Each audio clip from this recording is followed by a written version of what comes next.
Olá, pessoal. Esta é a edição 3 do nosso Giro de Notícias da Rede Emília de Podcasts.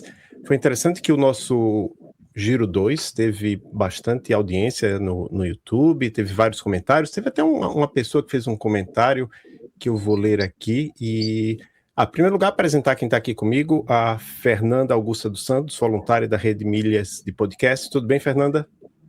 Tudo bem, professor. Tudo bem, pessoal? Então, deixa eu ver aqui onde é que eu acho o comentário da pessoa. Então, a gente teve um comentário que eu achei até curioso, né? Eu só não consigo ver o comentário, mas... Para dizer o mínimo, né, professor? Então, a pessoa, não vou identificar a pessoa, talvez ela não queira, né? Mas ela falou assim: eu tenho ranço dessa babaquice de, entre aspas, incentivar mais mulheres para a carreira de TI. Não vou falar o que ele falou. A carreira está aí para quem quiser. Mulher, homem, gordo, magro, preto, branco, não existe nenhuma barreira à entrada de mulheres nessa carreira. Elas que não querem. Essa gente não aceita que homens têm mais inclinação a TI do que mulheres, da mesma forma que as salas dos cursos de exatas têm mais homens, as salas de humanas têm mais mulheres, e nós homens não nos vitimizamos por isso. Então, o que é que você queria comentar sobre isso, Fernanda? Vamos começar por um contexto histórico que as mulheres, desde sempre, elas foram inclinadas a ficar em casa, cuida dos seus filhos, cuida da casa. Eu, pessoalmente, não tenho problema com isso. Minha avó é uma pessoa, assim, que desde sempre cuidou dos filhos e tudo mais. Porém, esse contexto histórico é importante para a gente entender que, naquela época, existiam, sim, mulheres que faziam esse trabalho, porém não eram tão reconhecidas. Hoje em dia, nós vivemos um século novo, leis estão sendo criadas, direitos para as mulheres estão sendo expostos e nós estamos lutando por isso. E o que acontece? Um comentário como esse tem que se basear nesse contexto histórico que as mulheres desde sempre foram sempre as vítimas, eu não sei o quê. Não. Nós, mulheres, nunca vimos e nunca fomos incentivadas a procurar carreiras no STEM. Eu tenho até alguns exemplos de mulheres incríveis que procuraram mesmo quando todo mundo apontava o dedo e dizia que não. Temos o caso da senhora Katherine Johnson, foi uma mulher incrível, tanto o filme Estrelas Além do Tempo, ela é a protagonista, com uma atriz perfeita, fez o papel perfeitamente. Só que o que eu quero comentar, vocês homens, vamos colocar todos numa caixinha, sempre viram homens como engenheiros, cientistas e tudo mais.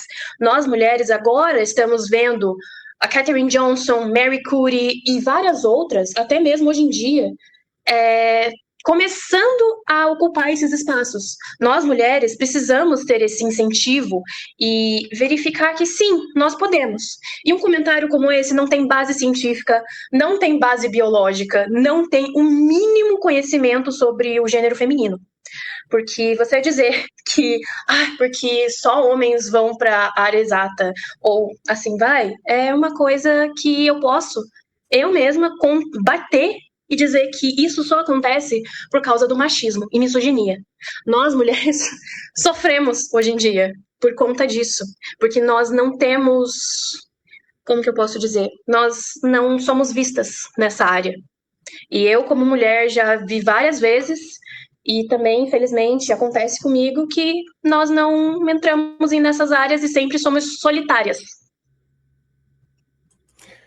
Muito bem.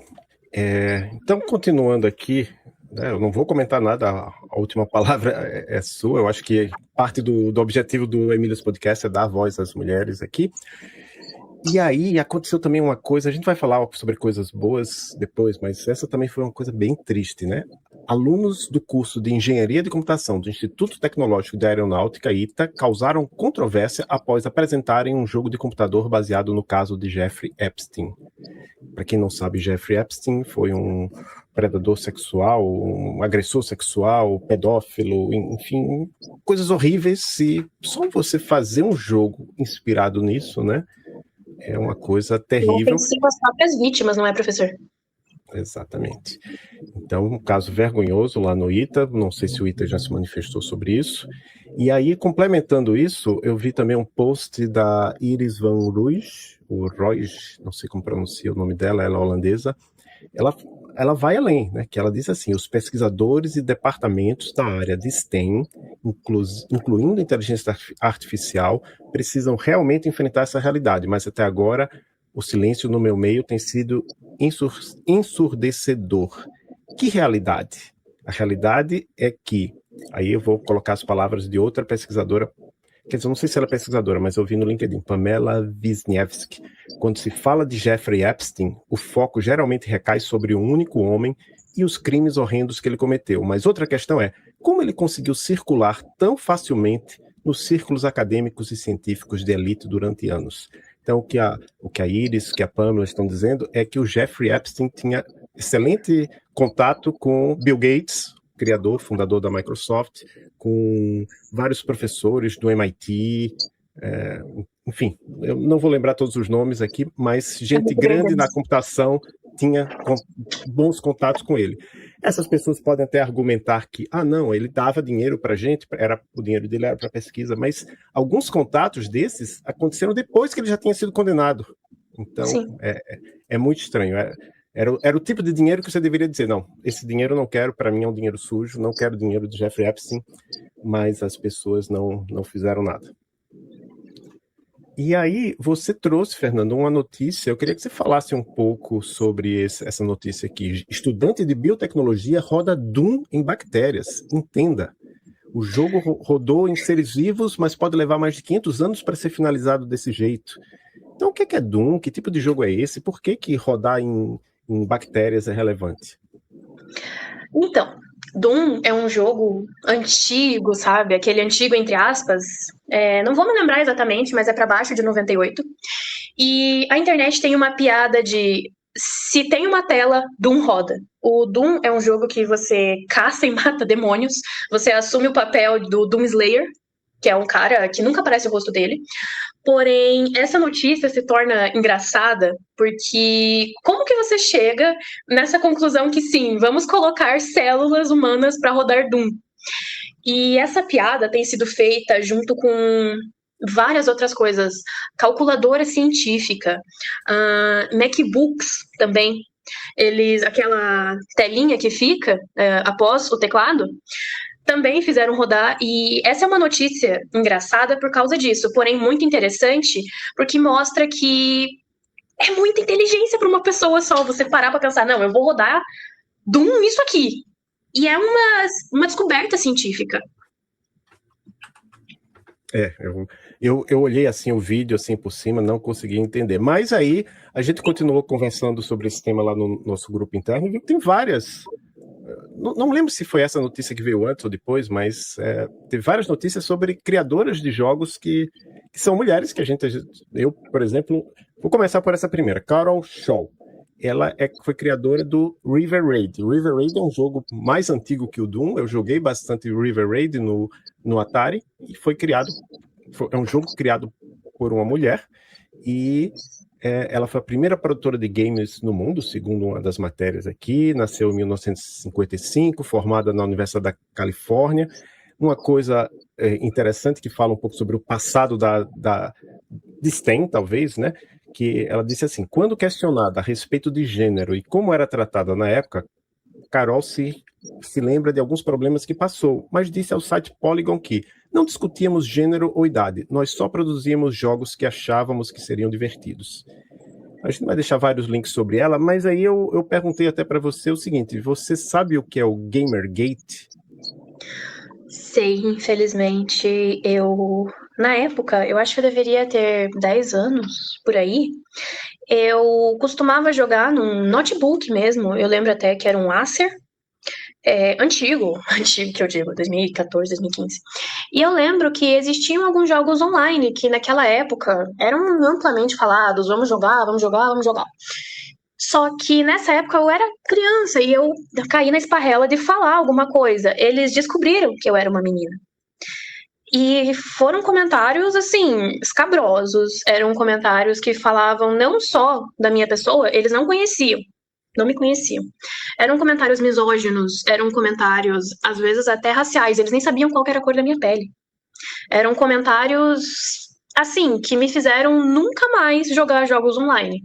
Tanto que, há pouco tempo, eu fiz um comentário no Instagram, não lembro em que página foi, mas estava comentando sobre a misoginia hoje em dia nesses jogos, tanto Free Fire, que é um jogo que os adolescentes, crianças jogam, mas é sempre uma coisa, porque você é mulher, você tem que lavar a louça, você não sei o quê.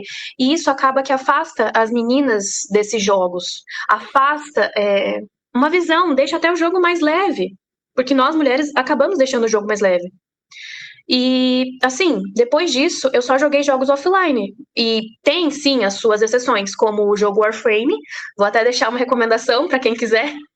E Bloodborne. São jogos que têm a disponibilidade de você jogar online. Porém, não é necessário você jogar online. Até hoje, me dá um taquicardia jogar jogos online. Pra ter noção do quão terrível é. Eu lembro que em alguma entrevista no Emílios Podcast, alguma mulher falou que jogava jogos online, mas aí colocava nome de homem. Sim, é uma coisa que acontece bastante. E uma regra que eu sempre falei com amigas minhas que jogavam, seja esse jogo Warframe, Minecraft até mesmo, nunca fala. Desliga o microfone. Não coloca seu nome como coelho fofinho ou coisa parecida. Coloca um nome dark, assim, porque você vai sofrer ataques misóginos. Você vai sofrer ataques falando de qualquer coisa. É só por ouvir que você é mulher. É muito triste, né? Os homens covardes que se protegem atrás do relativo anonimato, né? De ser um participante de um jogo. E talvez não saibam essas coisas aqui que eu vou falar. Por exemplo, a gente falou da Carol Shaw, mas eu acho que você e a Ingrid, que fazem parte da equipe, colocaram links que eu vou deixar na descrição. Roberta Williams é um casal. Kim e Roberta Williams foram homenageados por um prêmio VGA 2014. Rieko Kodama, conhecida como a primeira dama dos JRPGs. Quem mais? Professora Lynn Alves, pesquisadora de jogos no Brasil. Essas que são brasileiras, né? Talvez a gente traga para uma entrevista em algum momento. Thaís Weiler, game designer, produtora e professora de jogos na PUC-PR. E, por último, não sei se foi você ou a Ingrid que colocou esse link, da Ana Ribeiro, do Pixel Repeat, que a gente já entrevistou no podcast. Ela e mais duas programadoras, então a gente já entrevistou, já temos um episódio com a Ana Ribeiro. Ela criou o Pixel Repeat e hoje faz jogos de realidade virtual. Na verdade, tem várias entrevistas com ela.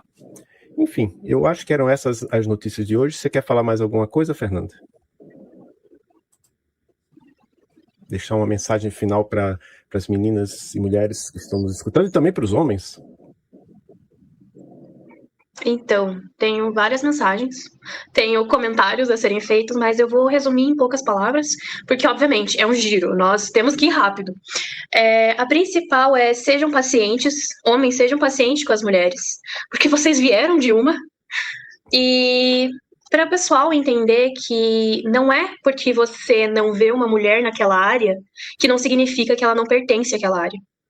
Eu sou a primeira mulher da minha família a perseguir uma carreira na área de STEM. Eu faço engenharia elétrica na UTFPR Curitiba. E, infelizmente, nós não vemos tantas mulheres nessa área. Talvez 3, 4, 5, mas eu gostaria muito de ver mais mulheres, porque nós também pertencemos ao mundo. Sem nós, não haveria ninguém. E é uma coisa que machuca muito você ser mulher e você não poder sair à noite, você não poder usar um estilo de roupa, porque senão você vai escutar comentários horríveis. Tanto que existe uma pesquisa de quanto menor a sua idade, de 15 anos para baixo, mais você vai sofrer com coisas na rua. E isso é uma coisa que ninguém fala, é uma coisa muito triste, porque nós mulheres sempre fomos ensinadas, vamos passar por isso. É sempre uma mulher, você vai sempre perguntar, elas sempre vão ter um comentário que elas sofreram um assédio ou abuso. E infelizmente, todas as mulheres conhecem alguém, mas nem todos os homens conhecem alguém que praticou isso. E eu acho interessante os homens avaliarem que também existem homens feministas e que também precisam lutar pelos direitos das mulheres. Obrigado, Fernando. Eu deixo também uma coisa final, assim, eu estou ultimamente muito interessado nessa parte de IA crítica, né? Pessoas que estão criticando o atual desenvolvimento da IA, em que a maioria dos CEOs das empresas de IA são homens e estão fazendo coisas horríveis com o meio ambiente, com pessoas, e a maioria das pessoas que são críticas são mulheres, né? E, enfim, será que seria diferente se a maioria dos CEOs de empresas fossem mulheres? Também não sei, não Porque a gente sabe também que às vezes tem mulheres que chegam em posições de poder e se comportam como homens. Talvez elas só cheguem a posições de poder exatamente por se comportar como homens. Então, ou por melhor, não se comportar como homens, se comportarem mal, né? Exemplo, tem uma mulher que ela acabou de ser demitida, mas ela era daquele departamento que lida com imigrantes nos Estados Unidos, né? Ela ficou conhecida por matar um cachorro. E aí o Trump colocou ela como num cargo importante para expulsar estrangeiros. Enfim, é só para pensar, não tenho resposta para isso. Obrigado, Fernanda. Obrigado a todos e a todas que nos escutaram e até o próximo episódio da Rede Emílias de Podcast. Obrigada!